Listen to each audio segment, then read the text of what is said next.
We saw how quickly football could change its rules and move when it needed to, when it wanted to, by the introduction of 5 substitutes at the restart after the first lockdown.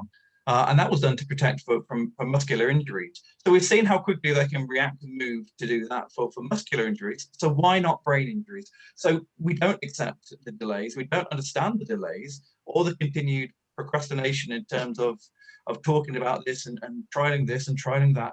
It should have been done a long, long time ago. And the further delays are just going to put more and more people at risk.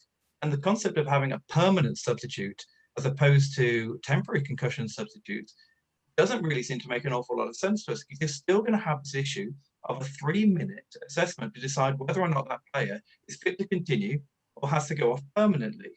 And that could actually be even more problematic, in as much as with concussion, you need a degree of honesty from the player themselves to say whether or not they're feeling a bit groggy, whether they've got a little bit of blurred vision. And until we have these kind of reliable sideline diagnostic checks, there is a degree of uncertainty, and the player does need to be honest about whether they're feeling a little bit off. And if they know that they're going to go off permanently, are they actually going to be honest with the medics who are trying to do their very best in very difficult circumstances to make those decisions? I think a player will know when there's something wrong, and when they're feeling, as I say, if they've got blurred vision or if they're struggling to concentrate. Yes, they will know.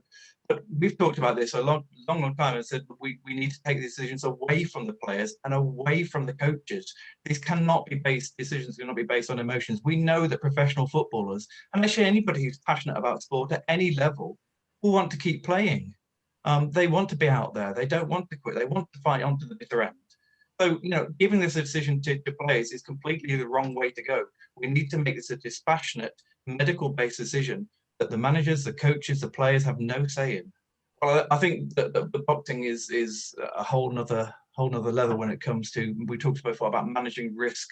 And, ultimately in sport like rugby and football, where head injuries are unfortunate accident, you're talking here about boxing where the deliberate aim is to damage the opponent and cause them injury by raining blows on their heads. And this is the sort of thing we see all the time. It's this bravery for boxers who manage to defy an 8 count and continue, despite the fact that they're staggering on their feet, despite the fact that they are clearly concussed, and yet they're allowed to continue to box and continue to take punishment to the head and brain. I mean, in any other sport, there would be an outcry every time that somebody's allowed to continue with a concussion, and yet in boxing they're praised for doing so.